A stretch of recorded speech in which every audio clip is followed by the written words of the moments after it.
What's up mga tol? Nandito na naman tayo sa bagong episode ng Team Tom! At ngayon, special na araw kasi Pasko. Tingnan nyo. Pasko na, sinta ko. Kahapon, kami, Noche Buena kami kasama si Bridget tsaka si Tita Carol. Doon kami kumain sa bahay kasi wala rin siyang kasama. Si Jelly sana isasama namin kaso kasama niya sa bahay, Pinay na matanda naawa naman kami na isama siya kasi mag-isa magpapasko yung housemate niya. Kaya si Bridget na lang inimbita namin na magpasko. Pupunta tayo ngayon sa isang special na lugar doon sa Kiama o sa Blue Mountains kasi hindi pa kami makapag-decide kung saan kami pupunta ngayon. Pero either doon sa dalawa maganda yung view mapupunta natin. Kung sa Kiama tayo pupunta doon yung pinaka-famous na Blue Hole na kung saan yung hampas ng alon saktong-sakto doon sa butas.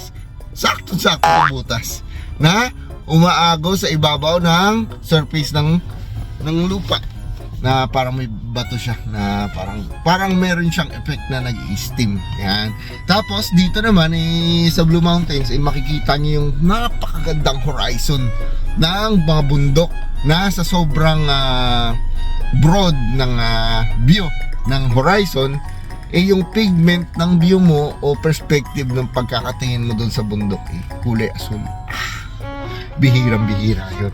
Kaya either doon sa dalawa talaga jackpot tayo. At isa pa magandang good news ngayong Pasko 3 days off tayo. So mamaya may mga baon tayo dito, mga pagkain. Tapos bumili tayo ng tent. Kaso sa kasamaan palad hindi natin magagamit yung tent kasi ayun, pangit yung panahon.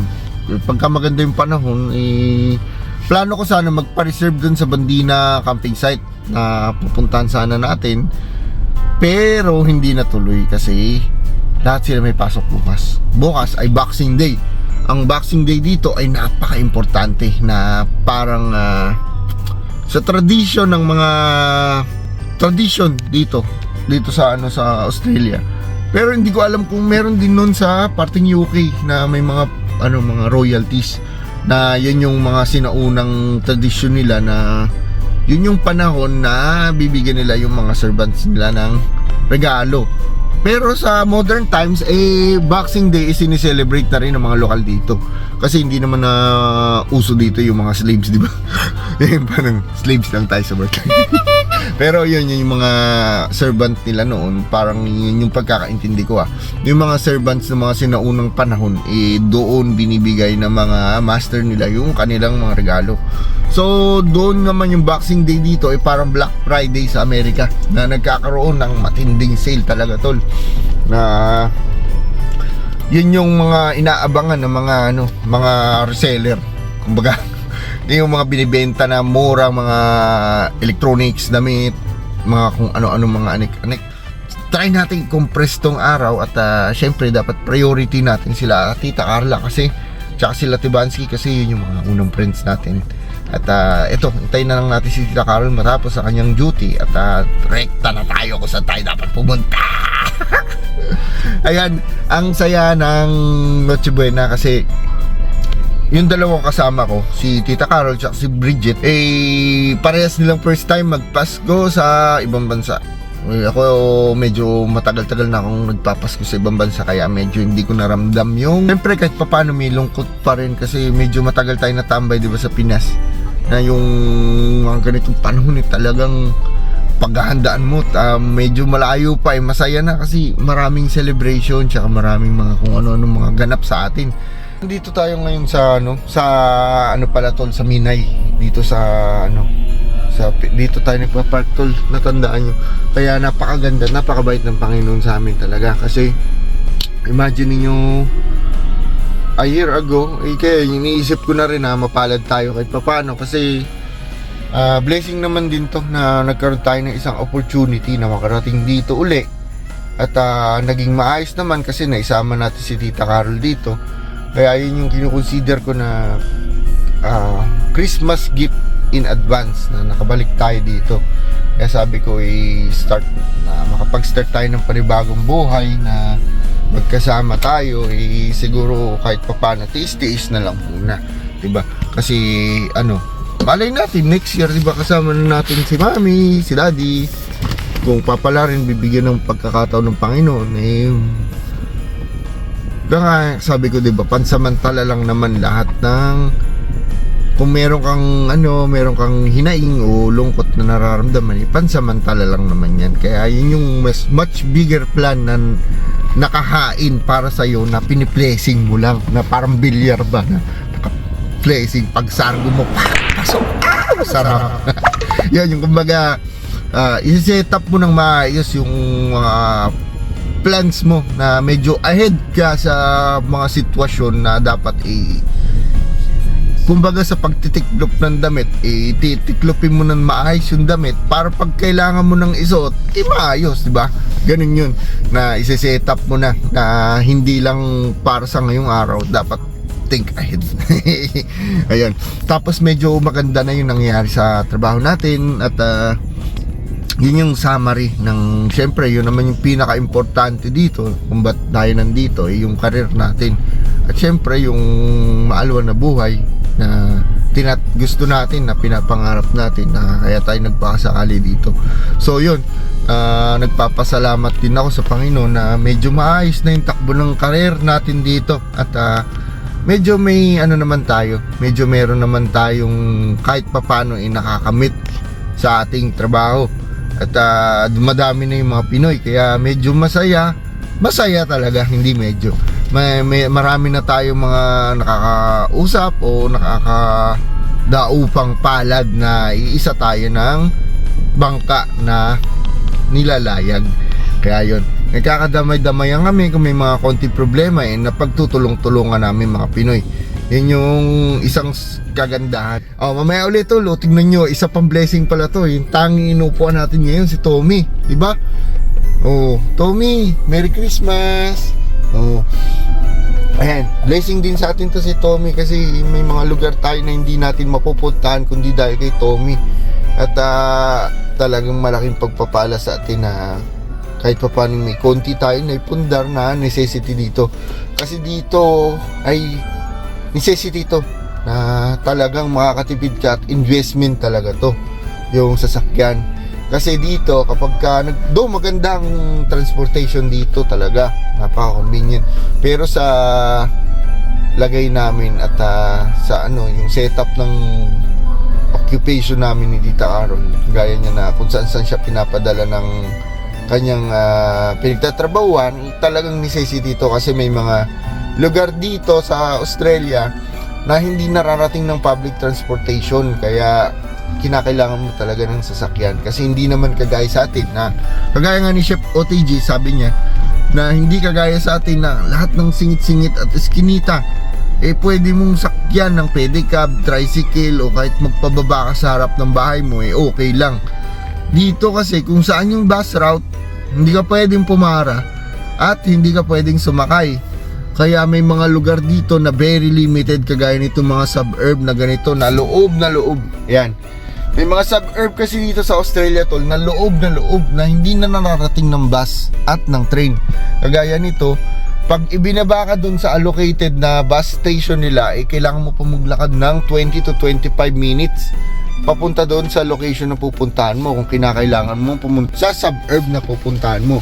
Kaya dito sa lugar na Australia, isa sa mga necessity ng mga tao sasakyan. Yan, kaya blessed tayo na in less than a year nakakuha naman tayo ng medyo okay na sasakyan, na hindi naman nakakahiya, na kahit pa paano presentable naman si Tommy, pogi nga si Tommy, di ba? So yun, mamaya ulit tol, at 20 minutes na naman itong sobrang daming daldal ko. Mamaya ulit tol, Merry Christmas sa inyo, at mahal na mahal ko kayong lahat.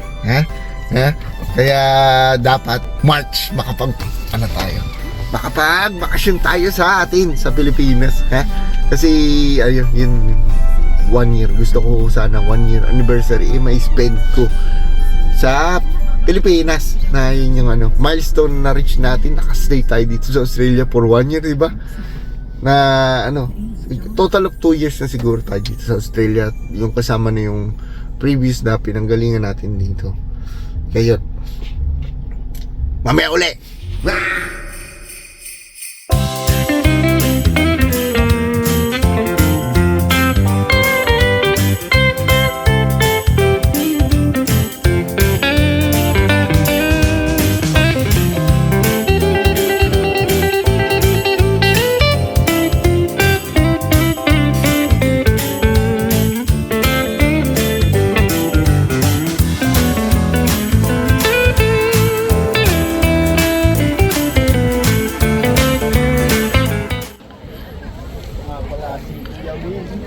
Gawin. Isang jacket naman dyan. Ay, baka doon lang yun. Ayun. Manghang-mangha kayo dyan. Parang spray lang ng hose. Malakas pa yung hose sa Prince eh. Ay baka maganda tanawin doon pag bumaba ka. Dito tayo sa ano tol, Kiyama. Ito nga pala si Paring Lesmon. Tunay na buhay, wala akong dahilan para magsinungaling at mga detalye palitan. Si Kuya Will. Ikaw na nga ang hinahanap. Hello? Sabihin mo lang, salamat Shopee! Gag. Oh, yan. Ito si Jenny. Oh. Dito kami sa ano, Kiyama. Yung may blowhole. Namin yung blowhole, tapos magsiset up kami ng camp mamaya. Sayang, dapat mabigat yung bigat. Pala mamaya na namin dinala yung ano, yung tent. Kasi ano, maglalakad pa kami malayo. Ito yung ano, lighthouse. Tapos ito yung tanawin tol. Pakita sa inyo gaano kaganda. Muna natin yung tent. Pagod na ako magbuhat. Gawin. Alam dyan. Ano ka ba? Iwan na lang muna natin yung tent dun. Ayun siya po. Picture ako kayo ron. Ay, oo nga. Yung tent ba, hindi ba majojobong dyan? Hindi mo. Baka may dumampot niyan. Alam naman namin yung kung ano yung tent namin, may tagpi. Kaya labas ko yung 360. Picture lang kami tol. Ay, iwan mo muna yung gamit mo doon para pag nag-picture ka. Baka sabihin, namulot ka pa dito. Namulot ka pa eh. Go home.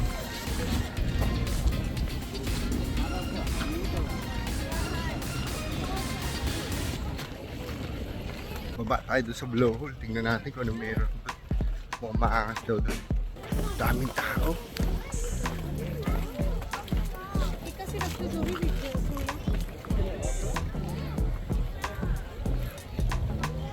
May drone pa oh.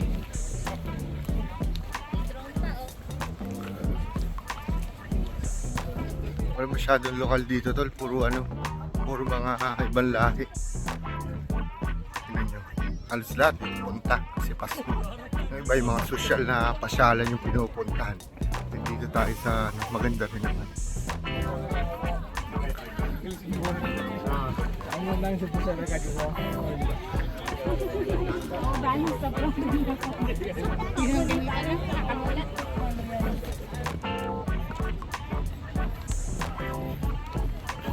Yung mahirap yung dinadaanan mo eh.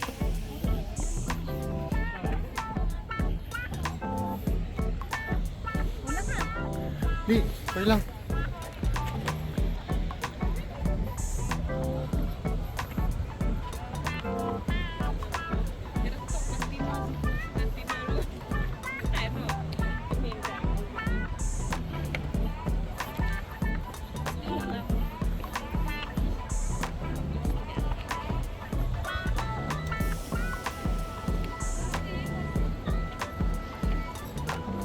Kahit babae sa kanila maamoy oh.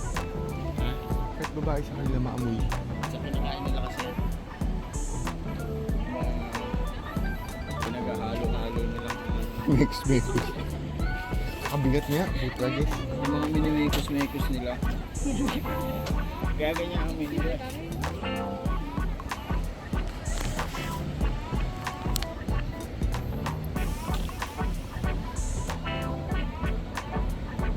Parang pakainit.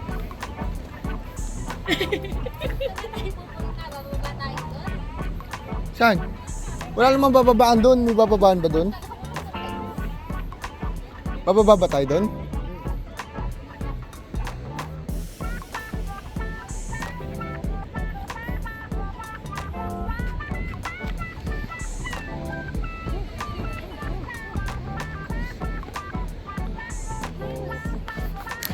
Init na init si Chef. Tol, subscribe naman kayo sa YouTube ko para sabay-sabay tayong mamasyal at mapagsalu-saluhan natin kung ano yung mapapasyalan natin dito sa Down Under. Bye-bye! Thank you, Tol!